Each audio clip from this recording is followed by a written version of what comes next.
देख रहे हैं ग्लोब न्यूज झारखंड। मैं नंदिता आपके साथ। आई नजर डालते हैं आज के समाचारों पर। News Jharkhand sponsored by CTA aviation and hospitality management. वैश्विक संकट के दौर में झारखंड के जमशेदपुर से अच्छी खबर, जहां जिले की पहली कोरोना संक्रमित युवती आज पूरी तरह से स्वस्थ होकर अपने घर चली गई। आपको बता दें, युवती कोलकाता से जमशेदपुर के चाकुलिया पहुंची थी, जिसका रिपोर्ट पॉजिटिव मिलने के बाद अब तक जिले में कुल संक्रमितों की संख्या 30 के आसपास पहुंच चुकी है। वहीं जिले के सभी संक्रमितों के टाटामुख अस्पताल में इलाज चल रहा है। वैसे पहली पॉजिटिव युवती ने कोरोना को हराया है। इससे जमशेदपुर जिला प्रशासन और टाटामुख अस्पताल प्रशासन ने राहत की सांस ली। वहीं अस्पताल से छुट्टी दिए गए पहली मरीज को घर पर विशेष सावधानी और जरूरी एहतियात बरतने की नसीहत दी गई। इसके अलावा एक और अन्य मरीज को भी छुट्टी दिया गया। वैसे टाटामुख अस्पताल में अभी भी 28 पॉजिटिव मरीजों का इलाज चल रहा है, जिनमें 2 की हालत चिंताजनक बनी हुई है। लेकिन अस्पताल प्रबंधन ने बताया कि उनकी पूरी टीम लगी हुई है। उन्हें उम्मीद है कि वे जल्द ही स्वस्थ हो जाएंगे। करना चाहेंगे कि कोरोना संक्रमित व्यक्ति को लेकर के किसी भी प्रकार की नकारात्मक भावना नहीं रखनी चाहिए। और जैसा कि हम लोगों ने आज देखा कि हमारे जो पहले कोरोना संक्रमित मरीज थे वो आज पूरी तरह से निगेटिव होकर के और स्वस्थ होकर के यहाँ से डिस्चार्ज हुए हैं। इसी प्रकार से एक और व्यक्ति जो कि एक कोरोना संक्रमित व्यक्ति के क्लोज कांटेक्ट में थे, उनका भी आज जो मैंडेटरी 7 डेज़ के आफ्टर टेस्ट होता है वो करके उनको जब निगेटिव पाया गया तो उनको भी घर भेजा गया है। तो आप सभी लोगों के माध्यम से यही अपील हम लोग करना चाहेंगे कि जो भी लोग बाहर से आ रहे हैं वो इसकी सूचना अवश्य प्रशासन को दें और यथासंभव जो हमारे संस्थागत क्वारंटाइन सिस्टम है उसमें रहने का प्रयास करें। और अगर उनके पास होम क्वारंटाइन की व्यवस्था है और वो राज्य सरकार के दिशा निर्देश के अंतर्गत जो जिले आते हैं उनके अंतर्गत आते हैं, तो ऐसी स्थिति में यदि होम क्वारंटाइन में रहें तो होम क्वारंटाइन के नियमों का बहुत ही कड़ाई से पालन करें। समाज के सभी लोगों से यह भी हमारा आग्रह है कि कोई भी व्यक्ति बाहर से आता है तो उसके संबंध में सूचना जिला प्रशासन को कंट्रोल रूम के नंबर पर अवश्य उपलब्ध कराएं, ताकि हम अपने सर्वेलेंस टीम के माध्यम से उनकी मॉनिटरिंग कर सकें। सर, अभी टोटल जमशेदपुर में कुल जो पेशेंट्स पाए गए हैं उनमें से एक पेशेंट डिस्चार्ज हुए हैं और इसके अलावा अभी लगभग 28 मरीज हैं जमशेदपुर पूर्वी सिंहभूम जिले के। और इनमें से भी जो अन्य मरीज हैं वो मैंडेटरी एक 14 दिन का पीरियड होता है। 14 दिन के बाद जैसे इनका लास्ट सैंपल कलेक्शन के बाद 14 दिन का समय पूरा होता है, उसके बाद इनका टेस्ट किया जाएगा। और इसी क्रम में हम लोग टीएमएच के भी आभारी हैं कि उन्होंने बहुत ही बेहतर चिकित्सा सुविधा दे करके यहाँ पर जो पूर्वी सिंहभूम जिला के नागरिक हैं उनकी सेवा कर रहे हैं। और इसी प्रकार से आगे भी यहाँ के जो चिकित्सक हैं, जो अन्य स्टाफ है, पैरामेडिक स्टाफ है, उनके प्रति भी जिला प्रशासन का आभार है। चार्ज किया गया है और उसके दौरान जो है जो सारे कोरोना रिलेटेड जो प्रिकॉशंस हॉस्पिटल में फॉलो होना चाहिए वो पूरा फॉलो किया गया। और जो लेडी मरीज़ जो सबसे पहले थी, अभी हमको सबको बता के गई कि वो काफ़ी खुश गई। जो हमारे स्टाफ ने जिस तरह से देखभाल की पिछले 14-15 दिन, वो काफ़ी खुश थी उससे कि देखभाल हो रही है मरीज़ की। इम्पॉर्टेंट ये है कि अब इनको वापस जाके और कई लोगों को होम क्वारंटाइन भी फॉलो करना पड़ेगा, जिसकी नेशनल गाइडलाइंस, झारखंड गवर्नमेंट की गाइडलाइंस, सिटी की गाइडलाइंस हैं। मोटा बात ये है कि पब्लिक में इंटरेक्शन कम से कम करना है, हैंड वॉशिंग, सोशल डिस्टेंसिंग को मेंटेन रखना है। और जो होम क्वारंटाइन का मतलब ये है कि आप अपने कोशिश ये है अलग कमरे में रहें, अलग वॉशरूम यूज़ करें जो बाकी लोग ना यूज़ करें। दूसरा जो है अपने ही घर वालों के साथ मिलना या बातचीत करना, एक कमरे में बैठना ना करें। खाली खाना देने के टाइम पे दरवाज़ा खोले, अंदर आएगा और वापस होगा, मिनिमम इंटरेक्शन। और सिमिलरली घर वालों को भी प्रिकॉशन रखनी है, जब भी उस कमरे से कुछ सामान निकलता है तो उसकी सैनिटाइजेशन होनी चाहिए। कई घरों में ये इशू है कि वॉशरूम एक ही है, तो रिकमेंडेशन ये है कि कोरोना जो क्वारंटाइन पर्सन है वो लास्ट यूज़ करे और उसके बाद हाइड्रोजन पेरोक्साइड या हाइपोक्लोराइड से 1% से उसको सीट, वहाँ के जो बकेट वगैरह है उसको क्लीन करें। द्वारा बताया अभी हम लोगों का कोरोना मिलने पे हम लोग उसको एक कंटेनमेंट जोन बनाते हैं, उसके बाहर जो हम लोग बफर जोन बनाते हैं, उसी में हम लोग वॉलंटियर तैनात करते हैं और वहाँ पर सुरक्षा तैनात करते हैं, ताकि उसमें अनाधिकृत रूप से लोग घर से बाहर नहीं निकलें कंटेनमेंट जोन में और बाहर वाला अंदर नहीं जाए। और उन पर जो भी सामान चाहिए आपूर्ति वो यदि वॉलंटियर कर रहे हैं या पुलिस या सहायक द्वारा हम लोग कर रहे हैं। इसमें पुलिस का काम इसलिए महत्वपूर्ण है, इसमें स्पेशली जो चकुलिया वाला है, जो सबसे पहले मरीज चकुलिया से हम लोग को मिले थे, जो आज डिस्चार्ज होकर जा रहे हैं, वहाँ पर कंटेनमेंट जोन अच्छा बनाने के कारण वहाँ पर मतलब पेशेंट बढ़े नहीं हैं। जो भी वहाँ पेशेंट थे बस इतना ही है, पेशेंट बढ़े नहीं हैं। तो इसलिए हम लोगों का मतलब जो सुरक्षा देना एकदम कायम रहा है, अच्छा है। और हम लोग आगे भी इस चीज़ को बरकरार रखेंगे ताकि कहीं से भी पॉजिटिव आ जाए उस मोहल्ला में पुनः पॉजिटिव संक्रमित नहीं हो। इसके लिए हम लोग भरपूर काम कर रहे हैं। सदर अस्पताल में 2 लैब टेक्नीशियन की जांच रिपोर्ट कोरोना पॉजिटिव मिलने के बाद बुधवार को सदर अस्पताल में प्रतिनियुक्त मेडिकल कर्मी व चिकित्सक सिविल सर्जन कार्यालय का घेराव किया गया। मौके पर उपस्थित पैरामेडिकल कर्मियों ने बताया कि बगैर समुचित संसाधन और WHO के निर्देशों का उल्लंघन करते हुए सदर अस्पताल में संदिग्धों की जांच और मेडिकल कर्मियों से काम लिया जा रहा है। ऐसी परिस्थिति में 2 लैब टेक्नीशियन के संक्रमित होने के बाद उनके अपनी जीवन खतरे में आ गई है। कर्मियों का कहना था कि उन्हें बचाव के लिए समुचित संसाधन नहीं दिया गया, जबकि कार्य के दौरान उन्हें न तो उचित तरीके से सैनिटाइज करने की व्यवस्था है और न ही साफ सफाई की। ऐसे में अस्पताल में चिकित्सक और पैरामेडिकल स्वस्थ नहीं रहेंगे तो प्रतिदिन आने वाले हजारों लोगों की जांच करना संभव नहीं है। जबकि सिविल सर्जन गोपाल दास का कहना है कि कुछ परेशानियां और दिक्कतें मेडिकल कर्मियों के साथ है, समय समय पर इनका निदान किया जा रहा है। ये तो बात गलत है, किसी ने सुना तो किसी ने नहीं इसको कौन किया? हाँ कौन किया? इस पे मना कार्रवाई किया जाए आगे मतलब सर तक किया तो सर देखेंगे स्टेटमेंट दिया क्या इसको डॉक्टर है जो झारखंड सरकार द्वारा रिक्रूटमेंट किया गया था और हम लोगों को जो है तो भिन्न ब्लॉक से सदर अस्पताल में ड्यूटी दिया गया है, जो 4-4 घंटे का रोस्टर है और 24 घंटा हम लोग यहाँ पर ड्यूटी देते हैं। कल हम लोगों को भी पता चला है कि यहाँ पर 2 कोरोना पॉजिटिव हमारे एंटी हो गया, जिसके कारण हम लोग सभी दहशत में हैं। आज सभी कर्मचारी CS ऑफिस का घेराव किया गया है ताकि हम लोग का प्रोटेक्शन जो है सो किया जाए। कोविड-19 का जितना भी प्रोटोकॉल होता है तो उसका हम लोगों को भी प्रोवाइड किया जाए ताकि हम लोगों का भी परिवार के साथ हम लोगों को क्वारंटाइन में किया गया है। हम लोग यहाँ ड्यूटी करते हैं, फिर घर जाते हैं, समाज के बीच भी रहते हैं, वो भी इन्फेक्टेड हो सकते हैं। इसलिए हम लोगों को सिविल सर्जन सर से आग्रह है कि हम लोग का भी टेस्ट कराएं और टेस्ट करा के हम लोगों को क्वारंटाइन करें ताकि हम लोग भी स्वस्थ हो सकें। यदि हम लोग हेल्दी रहेंगे, स्वस्थ रहेंगे, तभी हम लोग यहाँ के पेशेंट को सही से जो है सो हम लोग सेवा दे पाएंगे। नहीं तो हम लोग यदि ऐसा हो जाते हैं तो समाज और परिवार में भी हम लोगों को लिए बहुत घातक होगा। आप लोग संख्या में कितने हैं यहाँ? यहाँ पर हम लोग को 8 पर ड्यूटी दिया गया है। नहीं डॉक्टर लोग भी नहीं है और उसमें हमारे जो लैब टेक्नीशियन और लोग है, जितना भी हमारे कर्मचारी स्वास्थ्य कर्मी हैं, इन लोग का एक ग्रीवांस है कि हम लोग का जो है जो पॉजिटिव आया है तो इन्होंने काम किया, यहाँ पर लैब टेक्नीशियन काम किया, उसके चलते पॉजिटिव आया तो उसको सबको हम लोग आज स्वाब टेस्ट कराएंगे।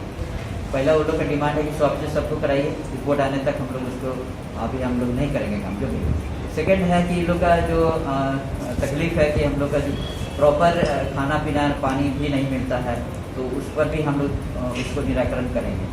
तीसरे है कि इन लोग का जो रहने के लिए भी जो दिया जाता है तो उसमें भी कह रहे थे कि भाई एक कमरा में 8 को 10 को है, एक में 2 है, तो उसको भी हम लोग ध्यान में रखते हुए हम लोग करेंगे। तो इस तरह जितना भी प्रॉब्लम है हम लोग उसका निराकरण करेंगे। जो भी इन लोग का कंट्राडिक्ट हुआ, जो भी पेपर इसमें लाया है तो उसको भी हमने जांच करके पता लगाएंगे कि किसका फॉल्ट है, कौन बीमा भी कराने के बाद बीमा के बारे में तो हमने स्टेट से पूछूंगा कि इन लोग का जो है क्या दिया है, क्योंकि लोग DMFT का स्टाफ भी बहुत है तो यहाँ से तो क्या हमारे डिस्ट्रिक्ट एडमिनिस्ट्रेशन सही हुआ है ये माइनिंग से, तो वहाँ क्या प्रावधान है उसको हम। सर इन लोग को क्वारंटाइन किया जाएगा क्या? जो और बाकी लोग उनके सहयोगी हैं उनको होम क्वारंटाइन किया जाएगा या हॉस्पिटल में? अभी हम लोग उस पर चर्चा करेंगे, पहले तो स्वाब लेते हैं जी, उसके बाद अपन क्वारंटाइन कर सकते हैं या तो यहाँ पर नहीं करेंगे, हम क्वारंटाइन नहीं करेंगे। उन लोग का कहना है कि सर उन लोग के पास जो इक्विपमेंट्स है, जो PPE किट वगैरह ये सब फटा हुआ है सर। जी नहीं, हमारे यहाँ ऐसे नहीं है। अभी ये लोग बोल रहे हैं कि फट जाए तो अलग बात है, लेकिन हमने चेक कर। अच्छा दूसरी है कि PPE किट बंद में आता है जी, हम लोग खोल के नहीं देते, ये हम लोग खोल के फाड़ के नहीं देते, नहीं करके तो जो भी आता है अगर मान लीजिए फटा हुआ आता है तो उसको इमीडिएट रिप्लेस करवाएं ये लोग। अच्छा तो ये रिप्लेस करके दूसरे देखे, ऐसे नहीं कि सब कुछ फटा हुआ आता है, ये तो गलत बात है। फटा हुआ आता है मास्क भी नहीं दिया गया है, नहीं ऐसे बात नहीं, ऐसे बात नहीं, सब चीज सब दिया गया है, ऐसे नहीं कि बिना मास्क का दिया, सब मास्क दिया, शील्ड दिया गया, सब कुछ दिया गया।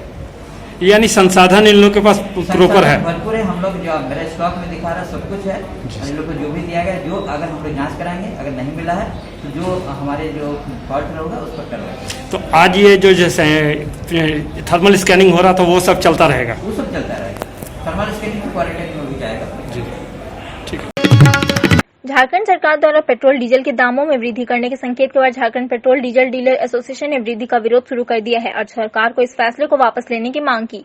ये सब धनबाद में मीडिया से बात करते हुए Jharkhand petrol diesel dealer association के अध्यक्ष अशोक सिंह ने कही, जब झारखंड में पेट्रोल में 2 रुपए और डीजल 4 रुपए की बढ़ोतरी के संकेत दिए गए हैं, जिसके बाद झारखंड में पेट्रोल डीजल एसोसिएशन द्वारा लगातार सरकार को इस फैसले का विरोध जारी है। साथ ही Jharkhand petrol diesel dealer association के अध्यक्ष अशोक सिंह ने कहा कि कोरोना की इस महामारी में हम लोग पहले से ही परेशान है। इस पर राज्य सरकार ने पेट्रोल और डीजल में मूल वृद्धि का संकेत दिया गया है, जिससे हम लोगों की परेशानी बढ़ेगी। वहीं सरकार इसे लागू करती है तो झारखंड में पेट्रोल पंप मालिक पेट्रोल पंप बंद कर हड़ताल पर जाने को बाध्य होंगे। से ज्ञात हुआ है कि पेट्रोल में वर्तमान 15 रुपये की जगह पे 17 रुपया और 22% जो अधिक, और डीजल में 8 रुपया 37 पैसा की जगह पे 12 रुपया 38 पैसा और 22% जो अधिक, ये सरकार करने जा रही है बढ़ोतरी।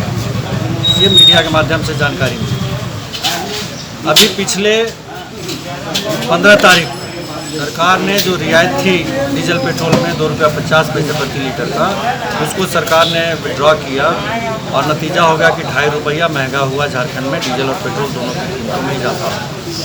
नतीजतन जो हम बंगाल और उत्तर प्रदेश से कम दर था हमारा, झारखंड का सस्ता था, 2.5 रुपया बढ़ोतरी के बाद 15 मार्च के बाद में हम लोग बंगाल से 80 पैसा महंगा हो गए और उत्तर प्रदेश से 1 रुपया 80 पैसा महंगा। और अब अगर फिर से बढ़ोतरी होती तो ये इस पेट्रोलियम ट्रेड के ऊपर में अन्याय होगा। सरकार आम जनता के प्रति अन्याय होगा। कोरोना से पीड़ित पूरा लोग कोरोना से ग्रसित है, पीड़ित है, लोगों को सरकार अनाज दे रही है। पड़ोसी राज्यों से अभी नया दर में कितना वृद्धि ज़्यादा हो जाएगी? अभी अगर ये बढ़ता है तो आप समझ लीजिए कि पेट्रोल में 2 रुपये की वृद्धि हो रही है और डीजल में 4 रुपये की वृद्धि। तो कोई भरवाएगा नहीं झारखंड में? तो नतीजा क्या निकलेगा कि झारखंड का व्यवसाय पूरी तरह से ध्वस्त है। और ये सिर्फ व्यवसाय की बात नहीं है, ये जनहित की भी बात है। कितना टैक्स देते हैं आप लोग राज्य को, सरकार को प्रत्येक साल, और इससे नुकसान कितना होगा अगर तेल नहीं भरवाएंगे लोग? देखिए, नुकसान का आकलन सरकार का जो नीति है, मेरे हिसाब से सरकार का नीति है कि हम कम बेचें और उसी में हम अपना सारा मुनाफा कमा लें। पिछले महीने में अप्रैल में कोरोना काल में बिक्री 80% तक घट गई। आज इस महीने में मई में जब सब चीज़ें थोड़ी थोड़ी चलनी शुरू हो गई है, आज भी 50% बिक्री कमी ही है। वैश्विक महामारी कोरोना के संक्रमण को रोकने के लिए जिला प्रशासन की टीम बुधवार को सदर थाना क्षेत्र के बरामोडी मोहल्ले पहुंची। बताया जाता है कि मंगलवार को सदर अस्पताल के 2 लैब टेक्नीशियन के कोरोना संक्रमित होने के बाद उनमें से एक प्रभावित बरामोडी निवासी बताया जा रहा है, जिसके संक्रमण की पुष्टि होने के बाद जिला प्रशासन एहतियात के तौर पर बरामोडी स्थित उनके आवास और आसपास के इलाके को सील करने पहुंची है। केस भी आ गया धनबाद में। यहाँ पर किस तरह की बैरिकेडिंग की जाएगी? यहाँ हम लोग जो बेसिकली शहर के एक अंग है, तो ऐसी स्थिति में हम लोग जो कंटेनमेंट जोन है वो बहुत ही प्रिसाइजली जो केंद्रित होकर बनाते हैं। यहाँ लोगों ने कॉलोनी का आज एक निरीक्षण किया है और हम लोग की कोशिश है कि जो भी एक स्पेसिफाइड एरिया है उसकी बैरिकेडिंग जो है पोस्ट मजिस्ट्रेट के यूज़ करके हम लोग यहाँ पर कंटेनमेंट जोन का जो आदेश है वो हम लोग निकालेंगे। कंटेनमेंट जोन के साथ बफर जोन भी जो है वो यहाँ पर बनाया जाएगा और जो भी इस क्षेत्र में आवश्यक सामग्रियों की आपूर्ति है वो घर में ही सुनिश्चित की जाएगी। सर, एक सवाल यहाँ से अलग का है। धनबाद में जितने भी आंगनबाड़ी केंद्र हैं वहाँ पर 2019 में ही सितंबर में आई थी बहुत सारी सामग्री केंद्रों में वितरित करने के लिए, बहुत सारी सामग्री है, वो अभी भी वहाँ गोडाउनों में पड़ी। हम लोगों ने इसके बृहद स्तर पर जो है वो जाँच के आदेश दिए हैं। डायरेक्टर यानी कि इसकी गंभीरता से वो जाँच कर रहे हैं, जाँच रिपोर्ट आने पर वैश्विक संकट के इस दौर में मजदूरों का पलायन जारी है। देश भर के मजदूर अभी भी पैदल चलने को मजबूर है। पूर्वी सिंहभूम जिला मुख्यालय के समीप करीब 80 मजदूर पैदल चलते देखे गए। वैसे ये सभी मजदूर तमिलनाडु से जमशेदपुर पहुंचे थे। बताया जा रहा है कि सभी मजदूर जमशेदपुर के सुदूरवर्ती ग्रामीण इलाकों सरायकेला और चाईबासा के थे। वहीं इन मजदूरों को देखकर झारखंड मुक्ति मोर्चा के नेताओं ने तत्काल सभी को रोका और उन्हें बिस्किट पानी वगैरह देकर जिले के उपायुक्त से संपर्क साधा, जहाँ जिले के उपायुक्त ने सभी मजदूरों को बस के माध्यम से उनके गाँव के लिए रवाना किया। ये चेन्नई से आए, हम लोग चेन्नई से ट्रेन से आए, भद्रक में उतरे। भद्रक से फिर हम लोग को आधा रास्ता तक बस से लेके आया, उसके बाद छोड़ दिया। छोड़ने के बाद फिर हम लोग पैदल आए 6 किलोमीटर। 6 किलोमीटर आने के बाद वहाँ बॉर्डर पहुँच गए। वहाँ हम लोग को पुलिस सब रोका।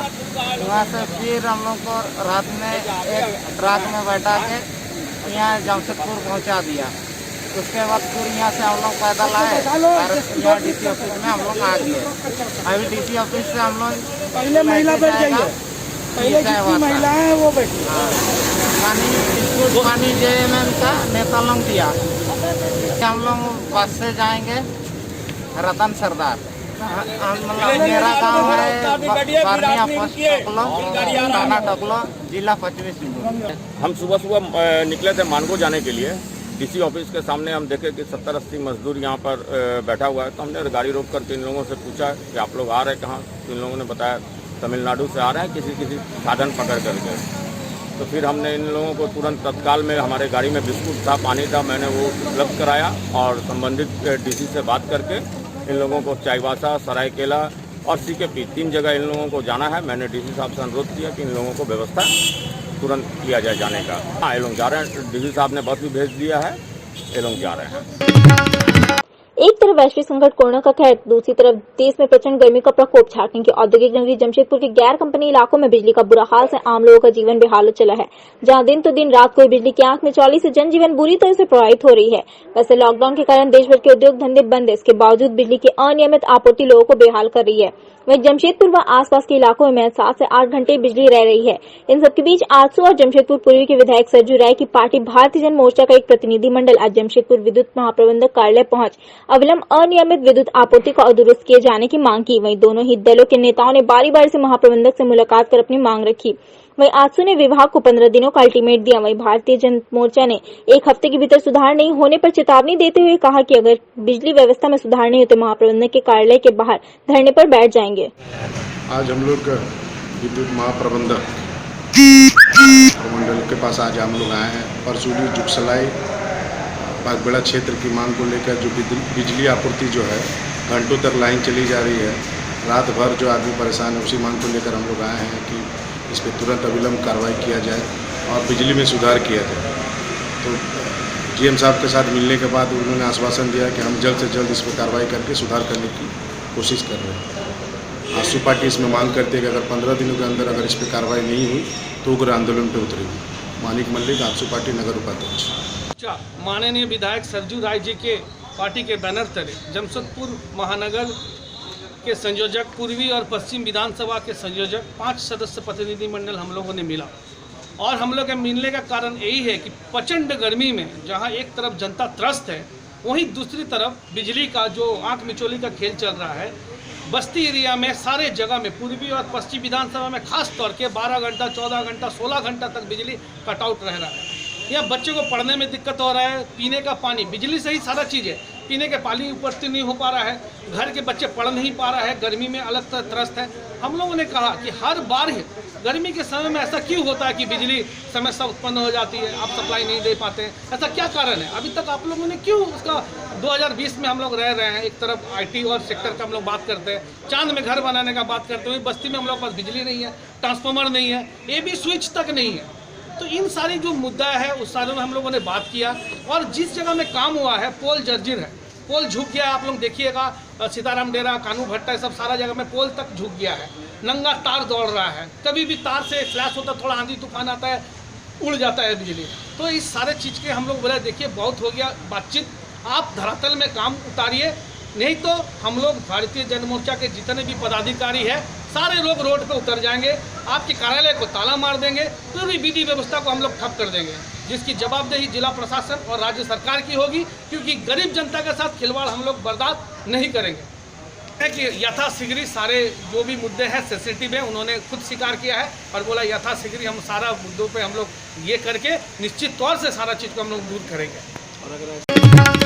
बीते 25 मई को जिले के सरायकेला थाना अंतर्गत कोला बढ़िया पुल के नीचे खरकई नदी से एक युवक का सर कटा शव बरामद किया गया। वहीं जिला पुलिस ने हत्याकांड से जुड़े सभी 4 अभियुक्तों को गिरफ्तार कर न्यायिक हिरासत में भेज दिया है। जिले के एसपी मोहम्मद अर्शी ने बताया कि मृतक बागुन सोय की हत्या हनुमान सिक्का के लिए की गई है।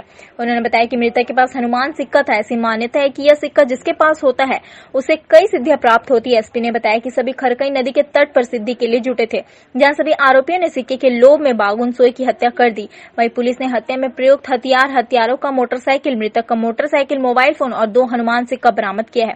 हथियारों का नाम दीपक लोहार, लक्ष्मण लोहार, देव प्रकाश रावत और गणेश लोहार बताया जा रहा है। मृतक जिले के आदित्यपुर का रहने वाला था। वहीं हत्याकांड का खुलासा करने वाले पुलिस पदाधिकारियों को एसपी ने इनाम देने का ऐलान किया है। दिनांक 25/5/20 को सूचना मिली कि सरायकेला थाना अंतर्गत कोला बढ़िया में खरकई नदी के पुल के ऊपर काफी खून बिखरा हुआ है और पुल के नीचे साइड में एक लाश गर्दन कटी हुई पड़ी हुई है। तो सूचना पे जब लाश की जांच पड़ताल हुई तो मृतक व्यक्ति का नाम बागुन सोय, पिता लखन सोय, आदित्यपुर थाना क्षेत्र का निवासी निकला हुआ।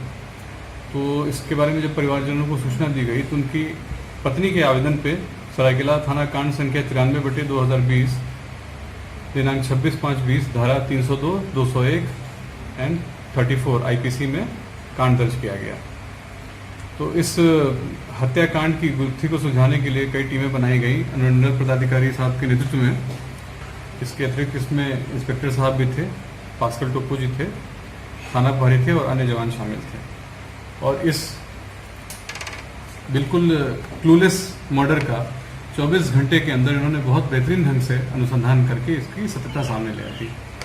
दरअसल इसका मुख्य कारण है कि हनुमान सिक्का, आप जानते हैं उसकी बड़ी महत्ता है। जो लोग तांत्रिक प्रक्रिया में घोड़ा ओझा गुनी का जो काम करते हैं उनके लिए इसकी बड़ी महत्ता है और ये बहुत ही महंगा मिलता है और माना जाता है कि जिसके पास ये सिक्का होता है उसके पास बड़ी शक्तियाँ आ जाती हैं। तो इस हनुमान सिक्के के चक्कर में ये मर्डर हुआ। इसमें एक व्यक्ति ये बागुन सोय मृतक के पास ये हनुमान सिक्का था और 3 व्यक्ति लक्ष्मण लोहार,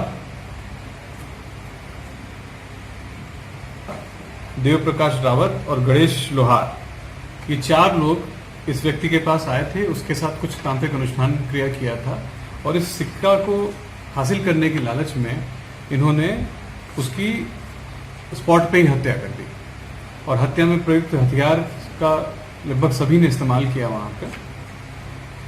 और इस पूरे के पूरे हत्याकांड का इतने कम समय में उद्भेदन करने के लिए इस टीम में शामिल पदाधिकारियों के लिए पुरस्कार की हमारी तरफ से इनको सबको पुरस्कार दिया गया। सिक्का इन्होंने छीना ही था हत्या करने के बाद और जब कांड का उद्भेदन हुआ और लोग पकड़े गए तो सिक्का की बरामदगी हुई। सिक्के की जो महत्व है वो तो मान्यता की बात है और बागुन सोय के पास सिक्का कहाँ से आया इसके बारे में नहीं जानकारी, लेकिन उनके पास ये सिक्का था और जब ये सिक्का उनके पास था और इस सिक्के के ऊपर अनुष्ठान प्रक्रिया हुई तो बाकी 4 लोगों के मन में लालच आ गई कि अगर हम इस सिक्के को हासिल कर लेंगे तो एक तो उसका मूल्य लाखों में है और दूसरा ये सिक्के की अपनी इतनी महिमा है कि इस सिक्के से वो बहुत सारी क्रियाएं कर सकते हैं। इसकी लालच में उन्होंने उसकी हत्या की और सिक्का छीना।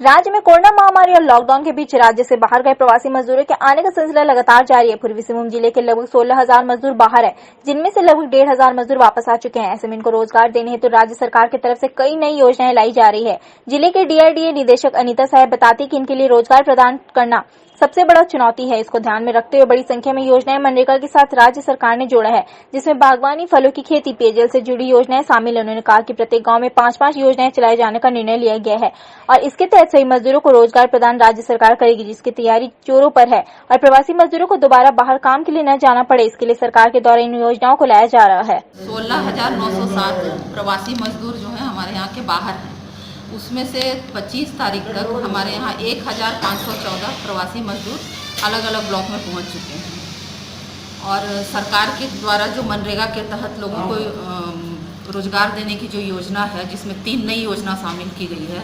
एक है बिरसा हरित ग्राम योजना, जिसके तहत हमारे ज़िले में 502 एकड़ में आम बागवानी और मिक्स्ड फ्रूट बागवानी की योजना ली गई है, जिसमें लगभग 609 बेनिफिशियरी को फ़ायदा होने वाला है। इसके अलावा एक दूसरी योजना है नीलांबर पीताम्बर जल समृद्धि योजना। इसके तहत हमारे यहाँ 3184 योजना ली गई है।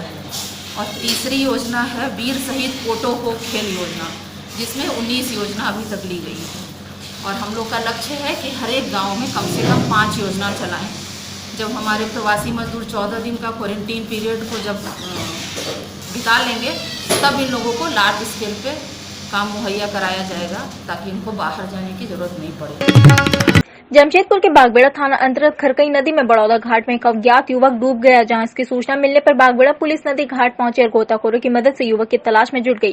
घंटों नदी में तलाश करने के बावजूद गोताखोरों को निराशा ही हाथ लगी। हालांकि युवक कौन है और कहां से आया था, इसकी जानकारी नहीं मिल पाई। आपको बता दें, बीते 15 दिनों के भीतर खरकई और स्वर्णरेखा नदी में डूबने से आधा दर्जन लोगों की मौत अब तक हो चुकी है। थाना में एक सूचना मिली कि एक लड़का जो है बड़ौदा घाट में डूब गया है। सूचना का सत्यापन करने के लिए हम लोग घाट पर पहुंचे और अगल बगल के गोताखोर को बुला के यहाँ पे गोताखोर के द्वारा जांच किया जा रहा है। अभी तक कोई मिला नहीं है, उसका जांच जारी, इसका कोई पता नहीं चला सका है।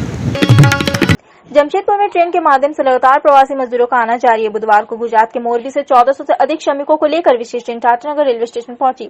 मजदूरों के स्टेशन पर पहुंचने के बाद सभी को सोशल डिस्टेंस के तहत बाहर निकाला गया, जिसके बाद सभी को भोजन दिया गया। वैसे इन मजदूरों में अधिकतर मजदूर पश्चिम सिंहभूम जिले के हैं, जिन्हें इनके गंतव्य स्थल तक लेकर जाने हेतु पहले से ही बस की व्यवस्था की गई थी। सभी को बसों के माध्यम से उनके घर पर भेजा गया। जिले के उपायुक्त खुद स्टेशन परिसर में मौजूद रहकर सभी गतिविधियों पर नजर बनाए हुए थे।